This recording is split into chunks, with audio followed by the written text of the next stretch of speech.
When I was in high school, my math teacher would walk around the classroom, and he wanted to teach us that some math problems have these hidden agendas, if you will.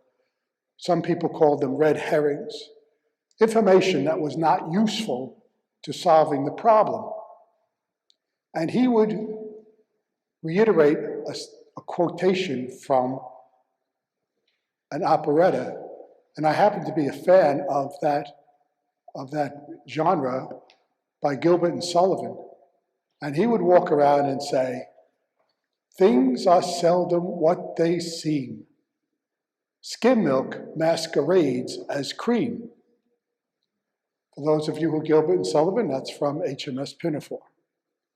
And it was this talking about a ruse that had occurred early on. And it means that sometimes when we look at things, it's not really what we think they are or what they seem to be. And I bring that up because that happened today's reading, where Peter is talking to an assembly.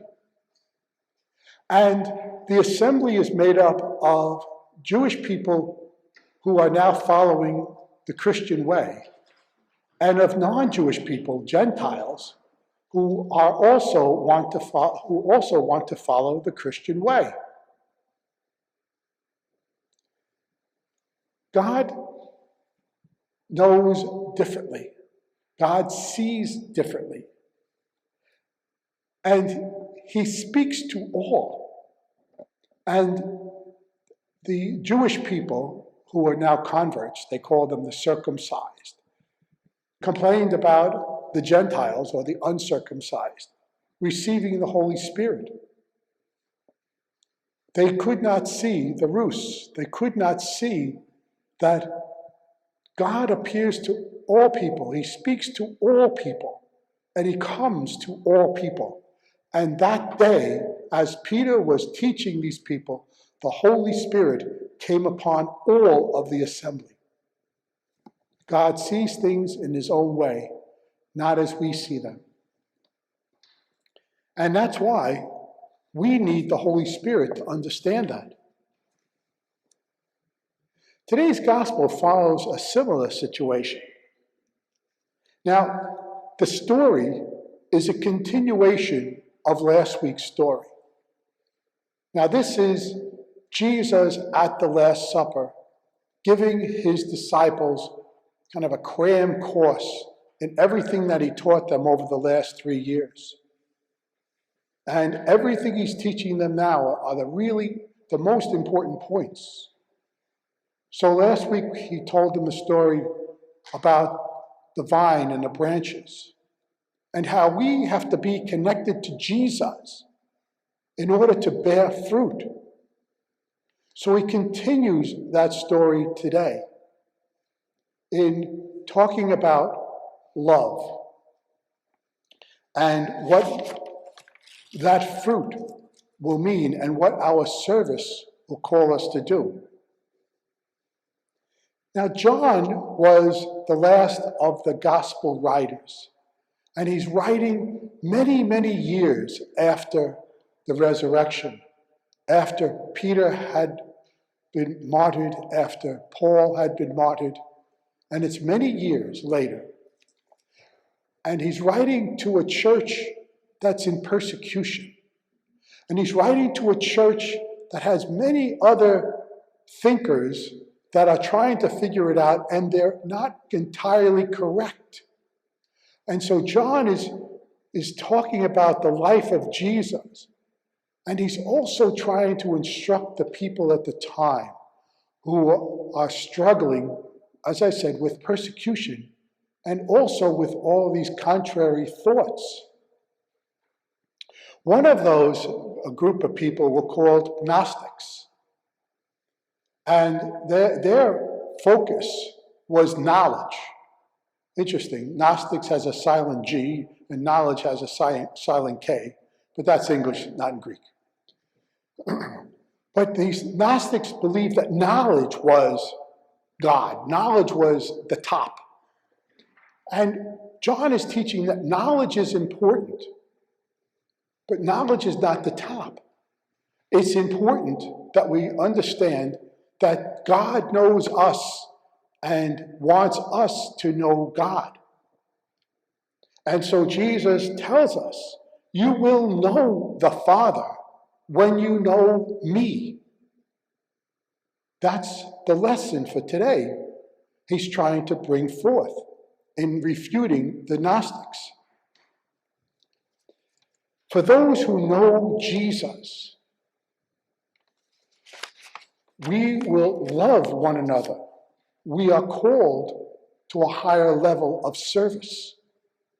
And knowledge leads to that which will be what we are to do, which will be our vocation.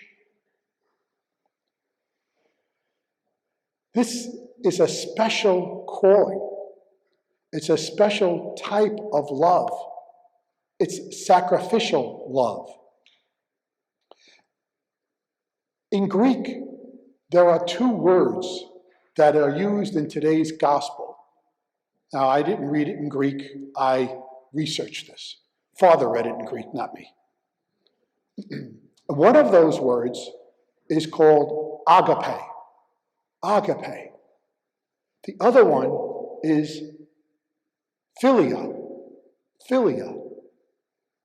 Now, agape is used for the love of God and for the love we have for one another. It's the highest form of love. It's sacrificial love. It means giving and forgiving. Agape. I think that's really appropriate for today as we go into tomorrow, for Mother's Day. For I look at mothers in their sacrificial love, in their giving and giving and giving. I think of my own mother and my mother-in-law, who were givers and givers and givers. I think of my wife. I think of my daughters as they give and give and give for their children. Agape, love. And also all the many mothers that we have here at St. Patrick's Church. Givers and givers and givers. Wonderful thing about mothers, why we hold them in such high esteem. The second Greek word, as I said, was the word philia. Philia. And it's more of the type of love that one would have for a friend. As a matter of fact, the derivation of the word friend comes from the Greek word philia. And it's used almost interchangeably in today's gospel, philia and agape, as Jesus talks about us being his friends and not slaves. And also, no greater love, agape, does one have than to lay down one's life for one's friends, philia. Jesus defines his relationship with us by these words. And it gives us an opportunity for a deeper friendship with Jesus and a closeness to God. Our relationship with Jesus is based on the friendship and based on service to others, not servitude. You are not slaves, you are friends. Yet, he turns around and says, love one another as I have loved you.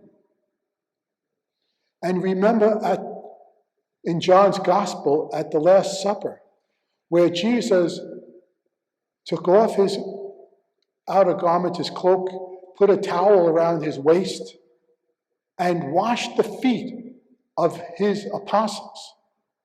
And when he was finished, he said, "Do likewise, serve others." You're not a slave to God, but your calling is to serve others. Interesting. These gospel readings, as I said, are the last teachings of Jesus at the Last Supper. The next day, Jesus gives us the greatest example of agape as he suffers and dies for us on the cross. Through his death and resurrection, we have this great friendship, this great closeness to God. We are now called to take this example and to love others. Jesus said it, "This I command you, love one another."